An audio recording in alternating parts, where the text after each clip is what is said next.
Hello students, आज हम stereotypes के बारे में पढ़ेंगे कि स्टीरियोटाइप्स क्या होती हैं। स्टीरियोटाइप्स या रूढ़ियाँ, अगर हम नाम से इसका शाब्दिक अर्थ देखें तो स्टीरियोटाइप धातु की प्लेट होती हैं या प्रतिमाएं, ऐसी प्रतिमाएं होती हैं जो हमारे मन मस्तिष्क पर एक अपना प्रभाव डाल लेती हैं और उसके अकॉर्डिंग हम जैसा चाहते हैं या जैसा हम किसी व्यक्ति के बारे में कोई इमेज बना लेते हैं, किसी ग्रुप के बारे में कोई इमेज बना लेते हैं, तो उसके अकॉर्डिंग हम काम करते चलते हैं। एक तरह से मतलब प्री कंसीव्ड आइडिया है। प्री कंसीव्ड मतलब पहले से हम उसके बारे में पूर्व धारणा जो बना लेते हैं, वो रूढ़ियाँ हैं। डेफिनेशन देखें तो stereotype is a preconceived idea about some groups of people, an image that is generally oversimplified and rigid and frequently uncomplimentary. Once we consign a person to such group, we tend to overlook his or her individuality and to perceive the group characteristics more saliently. अगर हम किसी के बारे में कोई पूर्व धारणा बना लेते हैं और उसे हम मान लेते हैं कि वो इस ग्रुप को बिलोंग करता है या वो इस तरह का है, तो धीरे धीरे मतलब हम उसे ओवर सिंप्लीफाइड कर लेते हैं, जनरलाइज कर देते हैं सब लोगों पर, उस ग्रुप से संबंधित सब लोगों पर। और अगर किसी व्यक्ति को हम किसी ऐसे ग्रुप में कंसाइन कर देते हैं या उसमें निर्धारित कर देते हैं, तो हम उसकी इंडिविजुअलिटी को नेग्लेक्ट करते चलते हैं और मतलब जो ग्रुप की जनरल कैरेक्टरिस्टिक्स हैं उसके आधार पर ही उसे जज करते हैं। तो किसी के बारे में जजमेंट लेना या किसी के बारे में एक छवि निर्माण करना, इम्प्रेशन बिल्डिंग करना, उसमें जो ये रूढ़ियाँ हैं वो बहुत काम आती हैं।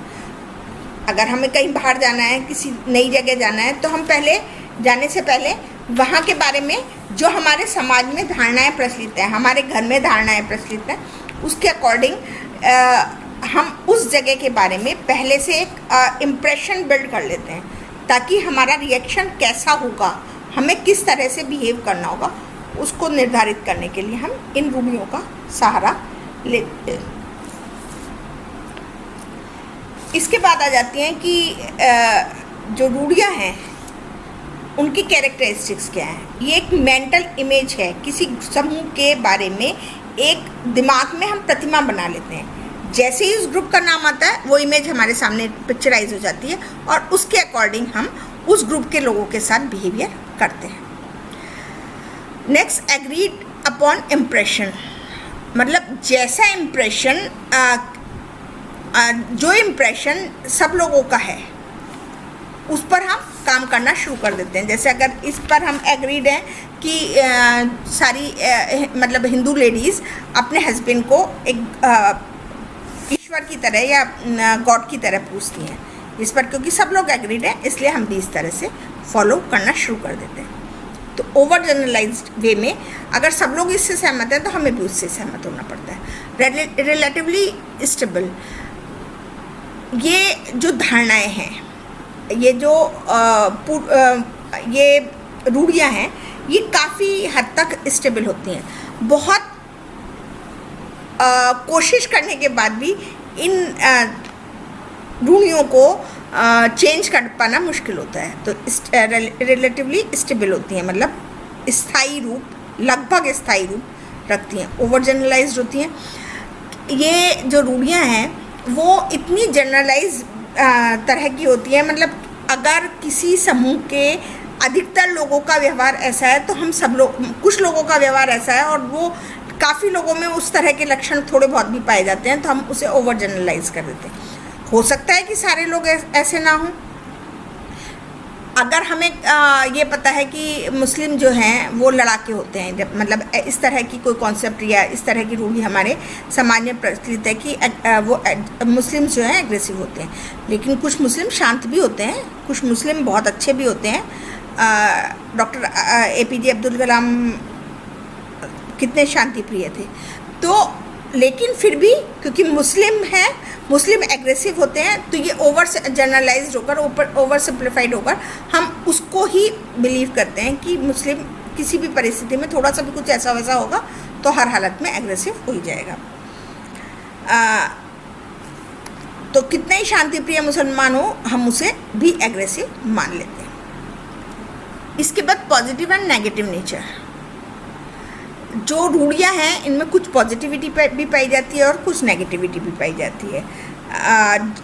सकारात्मक होती हैं लेकिन नकारात्मक भी हो सकती हैं, ऋणात्मक भी हो सकती हैं। जैसे विद्यार्थी चुस्त होते हैं, ये माना जाए तो ये सकारात्मक रूढ़ी है। अगर ये कहा जाए कि ओल्ड एज मतलब जो बूढ़े होते हैं वो बहुत रिजिड होते हैं, या बूढ़े जो होते हैं उनकी काम करने की गति धीमी होती है, तो ये नेगेटिव नेचर हो जाएगी इसकी। अगर हम किसी की पॉजिटिविटी के बारे में या किसी की सक्रियता के बारे में या किसी की अच्छाई के रूप में कोई रूढ़ी बनाते हैं तो वो पॉजिटिव नेचर की हो जाएगी। किसी की नकारात्मकता पर बनाते हैं तो वो नेगेटिव, या किसी की कमी को देखते हुए बनाते हैं तो वो नेगेटिव नेचर हो जाती है उसकी। रिलेटेड विद बिलीव्स, जो रूढ़ियाँ हैं वो हमारे विश्वासों के साथ बहुत, उनका जो गठबंधन है वो बहुत ज़्यादा पक्का होता है, बहुत ज़्यादा रिलेटेड होती हैं। जो भी हमारे समूह के विश्वास हैं, किसी भी जाति के लिए, किसी भी धर्म के लिए, किसी भी व्यक्ति के लिए, किसी समुदाय के लिए, किसी क्षेत्र के लिए, तो वो बिलीफ जो हमारे समाज में व्याप्त हैं उनसे संबंधित रूढ़ियाँ होती हैं। जैसे जो साउथ वाले हैं वो नॉर्थ वालों के लिए रूढ़ियाँ रखते हैं, जो नॉर्थ वाले हैं वो साउथ वालों के लिए रूढ़ियाँ रखते हैं। तो क्यों? क्योंकि डिस्टेंस भी है, डिस्टेंस भी एक मेन फैक्टर है जिनसे जो ये हमारे विश्वास हैं उनसे संबंधित होती है, एक्वायर्ड होती है पूरी तरह से। समाज में हम इसे सीखते हैं, जन्मजात नहीं होती। कई बार लगता है जन्मजात है लेकिन जन्मजात नहीं होती। ये चाहे लर्निंग के थ्रू सीखी जाती हैं, और कई बार मतलब हमें ऐसा लगता है कि हमने इस तरह के कोई बिहेवियर घर में नहीं दिखाए या कुछ भी नहीं दिखाया, उसके बाद भी कैसे सीखी गई, लेकिन फिर भी एक्वायर्ड ही होती है, लर्न बिहेवियर ही है, हेरेडिटिकल नहीं है। ट्रुथफुलनेस, कुछ सच्चाई भी पाई जाती है, किसी न किसी तरह के उस समूह का कोई ऐसा व्यवहार देखा हो उसके आधार पर, उसकी सच्चाई पर आधारित होती है। लेकिन कई बार इरेशनल बेसिस भी होते हैं इसके। जो रूढ़ियाँ हैं कई बार इरेशनल बेसिस होते हैं कि एक बार किसी समाज के प्रति किसी की धारणा बन गई, वो सदियों तक वही चलती आ रही है, कोई रेशनल नहीं है उसके पीछे, कोई तर्क नहीं है, कोई लॉजिक नहीं है, लेकिन फिर भी क्योंकि एक बार बन गई है तो उसी तरह से इरेशनल बेसिस पर वो चलती जा रही है। क्या क्या निर्धारक तत्व हैं, एक आध हमने पहले भी डिस्कस किए कि क्या क्या ऐसे डिटर्मिनेंट्स हैं जो रूढ़ियों को विकसित करने में सहायक होते हैं। सबसे पहले एक्चुअल एक्सपीरियंसेस। किसी ना किसी व्यक्ति का उस समूह के साथ, उस व्यक्ति के साथ कोई ना कोई एक्चुअल एक्सपीरियंस होता है और उसके बेसिस पर ये रूढ़ियाँ विकसित होती हैं। अब अगर हम किसी दूर के क्षेत्र के व्यक्ति के बारे में कोई रूढ़ी बनाते हैं या कोई निर्णय लेते हैं तो वो किस पर निर्भर करता है? हो सकता है हम हमारे जो फोर फादर्स हैं, कोई भी उस तरह के लोगों से मिला हो, उसने हमारे परिवार में ऐसा बताया हो कि ऐसे लोग होते हैं, फिर उससे हमें धीरे धीरे पीढ़ी दर पीढ़ी पता लगता गया हो। तो कोई ना कोई व्यक्ति एक्चुअल एक्सपीरियंस करके आया, उसने अपने एक्सपीरियंस शेयर किए और धीरे धीरे पूरी सोसाइटी में उस तरह के की रूढ़ियाँ विकसित हो गई कि इस तरह के व्यक्ति इस तरह के होते हैं। इमिटेशन, कई बार हम एक दूसरे को देखकर इमिटेट करके भी रूढ़ियों को विकसित कर लेते हैं कि उस समाज में इस तरह की रूढ़ियाँ विकसित हैं, हम भी इस तरह की रूढ़ियों पर विश्वास करते हैं। कई बार मीडिया से, मूवीज़ से हम इमिटेट करके उस तरह की रूढ़ियाँ विकसित करते हुए चलते हैं। जो हमारे ट्रेडिशंस हैं, हमारे फोक वेज हैं, वो भी इन रूढ़ियों को विकसित करने में बहुत बड़ा योगदान देते हैं। जो हमारी परंपराएं होती हैं, लोक रीतियाँ होती हैं, जो रिचुअल्स हैं, ये हमारे उन चीज़ों को, अगर किसी के साथ कोई ऐसी दुर्घटना घटित हो गई और उसने उस ट्रेडिशन का या रिचुअल को फॉलो नहीं किया, तो हम उसके साथ वो रूढ़ी जोड़ देते हैं कि इस तरह की होना बहुत ज़रूरी है, अगर ऐसा नहीं होगा तो ऐसा हो सकता है, चाहे वो किसी और कारण से हो, लेकिन क्योंकि कंडीशनिंग हो गई, कंडीशन लर्निंग हो गई, तो इस चक्कर में कई बार ट्रेडिशंस के साथ वो रूढ़ियाँ जुड़ती जाती हैं, हमारे रिचुअल्स में शामिल होती जाती हैं। सोशल और कल्चरल डिस्टेंस, जो हमारे सोशल और कल्चरल डिस्टेंसेस हैं वो भी इन रूढ़ियों के विकास में बहुत बड़े सहायक हैं। आजकल क्योंकि मोबिलिटी बढ़ गई है, एक दूसरी जगह जाना बहुत ज़्यादा आसान हो गया है, जाना भी पड़ता है जॉब की वजह से, करियर की वजह से, पता नहीं पढ़ने के लिए कहाँ कहाँ जाना पड़ता है, जॉब करने के लिए कहाँ कहाँ जाना पड़ता है, तो सोशल डिस्टेंस घट रहा है, कल्चरल डिस्टेंस भी घट रहा है, एक दूसरे कल्चर को हम अपनाते चल रहे हैं, तो वो रूढ़ियाँ थोड़ी सी कम हो रही हैं। लेकिन क्योंकि पहले डिस्टेंस बहुत ज़्यादा था, बहुत कम व्यक्ति ऐसे होते थे जो बाहर की यात्राएं करते थे, अपने गांव से, शहर से बाहर निकलते थे, लेकिन अब ज़्यादातर लोग, 60% लोग कहीं ना कहीं बाहर जाके आते हैं। तो ऐसी स्थिति में सोशल डिस्टेंस भी इन रूढ़ियों को बढ़ाने का काम करता है या डेवलप करने का काम करता है। जैसे जैसे डिस्टेंस कम होता जाता है, रूढ़ियाँ कम होती जाती हैं। बहुत सारी रूढ़ियाँ हैं, जैसे फेमस एक सोशल डिस्टेंस की वजह से एक मान्यता बनी हुई थी कि बंगाली लोग बहुत ज़्यादा इंटेलेक्चुअल होते हैं, है ना, बहुत पढ़ाकू होते हैं, उनकी इंग्लिश बहुत फ्लुएंट होती है। लेकिन जैसे जैसे अगर आप अब बंगाल में जाके आओ ममता बनर्जी के राज में, तो आप देखेंगे कि मतलब इतने एलीट या इतने लिटरेट या इतने पढ़ाकू नहीं होते हैं जितना मतलब रूढ़ियाँ बनी हुई हैं कि कलकत्ता के लोग या बंगाल के लोग बहुत ज़्यादा स्टूडियस से होते हैं। कुछ रविन्द्रनाथ टैगोर की वजह से भी लोगों को ये लगता है कि वहाँ सारे लोग ही बहुत ज़्यादा पढ़े लिखे होते हैं। हाँ, पढ़ाई पर थोड़ा सा स्ट्रेस रहता है, लेकिन वहाँ के लोग बहुत कूल नहीं होते हैं। जैसा कि रूढ़ियाँ बनी हुई हैं कि बहुत ज़्यादा इंटेलेक्चुअल होते हैं, बहुत एलीट किस्म के प्राणी होते हैं, लेकिन इस तरह का कुछ भी नहीं है। अगर आज का वर्तमान देखें तो आज इस तरह का कुछ भी नहीं है कि बहुत ज़्यादा पढ़ाकू टाइप के, बहुत मेहनती टाइप के, या किसी जगह के बारे में नॉर्म्स बन जाते हैं, जैसे पहाड़ों के बारे में बन जाते हैं कि पहाड़ी लोग बहुत ज़्यादा मेहनती होते हैं। आजकल के ज़माने में अगर देखा जाए तो इस तरह का कुछ नहीं है, लेकिन क्योंकि वहाँ का स्ट्रक्चर इस तरह का है, वहाँ का जोग्राफिकल एनवायरनमेंट इस तरह का है कि वहाँ बिना मेहनत के काम नहीं चल सकता, तो इसलिए वहाँ के लोग कंपैरेटिवली थोड़े मेहनती होते हैं। तो जैसे जैसे डिस्टेंस कम होता जाता है, वैसे वैसे रूढ़ियों में चेंजेस आने शुरू हो जाते हैं, क्योंकि हम एक दूसरे को जानने लगते हैं। जैसे डिस्टेंस बढ़ता जाता है, रूढ़ियाँ ज़्यादा विकसित होती जाती हैं। सोशल लर्निंग, जैसा हम समाज में जैसा पढ़ते हैं, जैसा सीखते हैं, जैसा देखते हैं ऑब्जर्वेशन के माध्यम से, मीडिया के माध्यम से, वैसे वैसे हमारी सोशल लर्निंग बनती जाती है और उसके आधार पर जो हमारी रूढ़ियाँ हैं वो विकसित होती रहती हैं। बहुत सारी रूढ़ियाँ मीडिया के थ्रू डेवलप होती हैं, जैसा पिक्चर्स में दिखाया जाता है, जैसा नॉवेल्स में दिखाया जाता है। साहित्य समाज का दर्पण है, तो साहित्य से ही हमारी सामाजिक लर्निंग विकसित होती है, और सामाजिक रूप से हम जो सीखते हैं वो जो कम्युनिकेशन के सोर्सेज हैं उनके थ्रू सीखते हैं। तो सबसे ज़्यादा नॉवेल्स से, लिटरेचर से और मूवीज़ से, इनमें जिस तरह का कल्चर दिखाया जाता है, जिस तरह की सोशल लर्निंग हमें दी जाती है, उस हिसाब से हम रूढ़ियों को विकसित करते हुए सीखते चलते हैं। नेक्स्ट आता है सेल्फ एस्टीम। दूसरा ग्रुप कैसा है और हम कैसे हैं।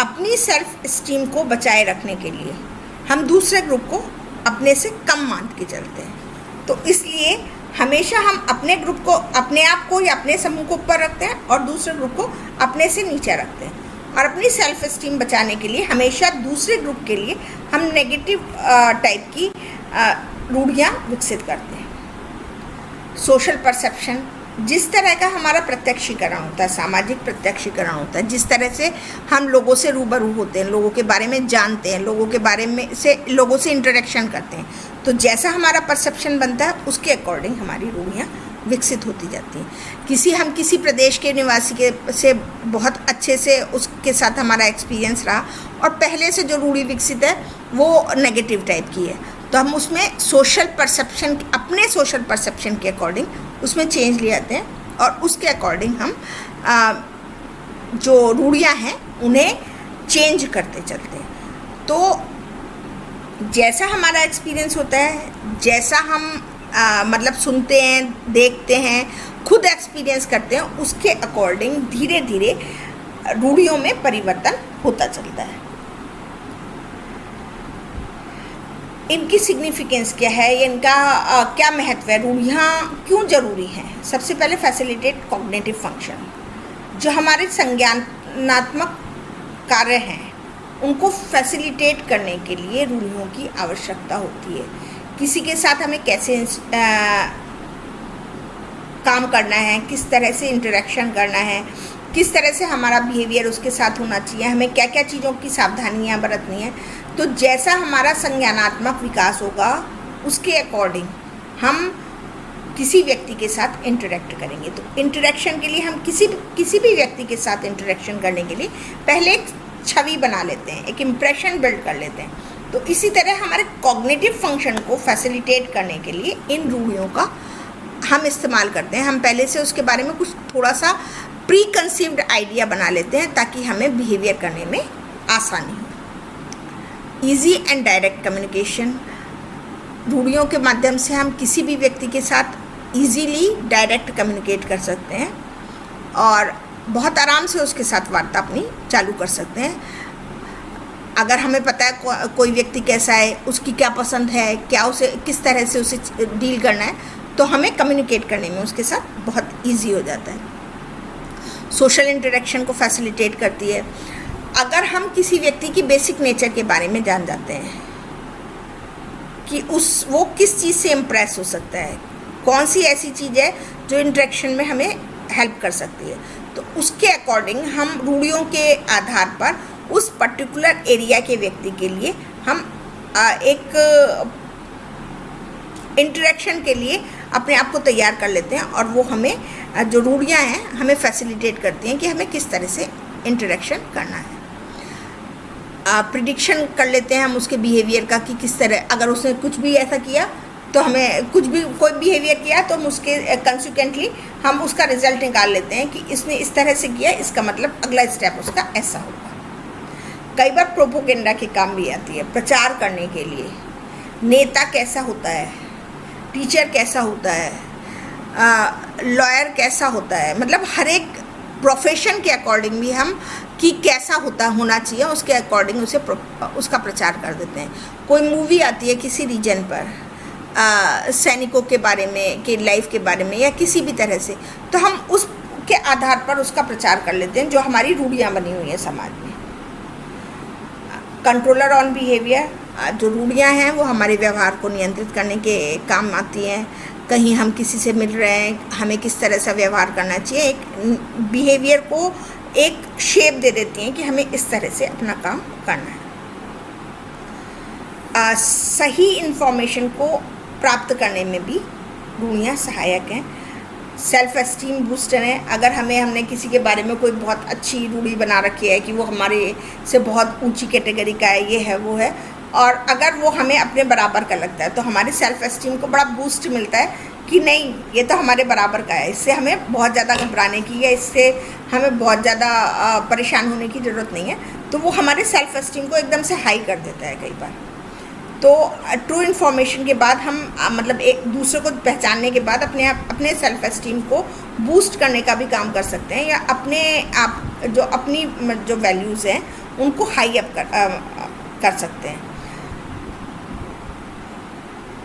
टू इंक्रीज ग्रुप सॉलिडरिटी, मतलब जो समूह है, समूह की एकात्मकता को बढ़ाने का काम करता है। जो रूढ़ियाँ हैं उनके आधार पर जो हमारे समूह हैं, समूह में हम जो ऋणात्मक अभिवृत्ति किसी के बारे में रूढ़ियाँ विकसित करने की में विश्वास रखते हैं, या ऋणात्मक ढंग से हमने उसके बारे में रूढ़ियाँ पाल रखी हैं, तो उससे हमें कंपटीशन करने के लिए एक इकट्ठा होने के लिए, एक यूनिटी मेंटेन करने के लिए। आप देखते हैं अगर गेम में अपोनेंट टीम के प्रति हम ये उसकी कमियां देखते हैं, उसकी कमियां देखकर अपनी अच्छाइयों को इंक्रीज़ करके और अपने समूह की, अपने जो टीम है उसकी सॉलिडरिटी को बढ़ाने के लिए हम काम करते हैं। तो कई बार रूढ़ियाँ हमारी सॉलिडरिटी को मेंटेन करने में और इंक्रीज़ करने में भी बहुत सहायक होती हैं। रूढ़ियों की वजह से ये तो हुए फ़ायदे कि क्या उनके फ़ायदे हैं या क्या सिग्निफिकेंस है, लेकिन कई बार रूढ़ियाँ जो हैं वो नकारात्मकता भी लाती हैं या उनके कुछ नुकसान भी होते हैं। रूढ़ियों की वजह से हम किसी व्यक्ति के बारे में, किसी समूह के बारे में एक राय कायम कर लेते हैं, एक प्री कंसीव्ड आइडिया कायम कर लेते हैं, और कई बार ऐसा होता है कि वो वैसा व्यक्ति बिल्कुल नहीं होता है, वो उसके बिल्कुल विपरीत होता है। तो ऐसी स्थिति में जो हमारा स्टार्टिंग का कम्युनिकेशन है वो काफ़ी हर्ट होता है, और कई बार हम अगर हमने किसी के बारे में नेगेटिव एटीट्यूड डेवलप कर लिया उसके वजह से, रूढ़ियों की वजह से, तो वो हमारे करियर में बाधा पहुंचाने का काम भी करता है। और प्री कंसीव्ड आइडिया की वजह से कई बार हम किसी अच्छे व्यक्ति को, अच्छे मित्र को, अच्छे साथी को खो बैठते हैं। तो कई बार जो रूढ़ियाँ हैं वो इस दृष्टि से कई बार नेगेटिव उसका इम्पैक्ट भी हमारे बिहेवियर पर पड़ता है। Thank you.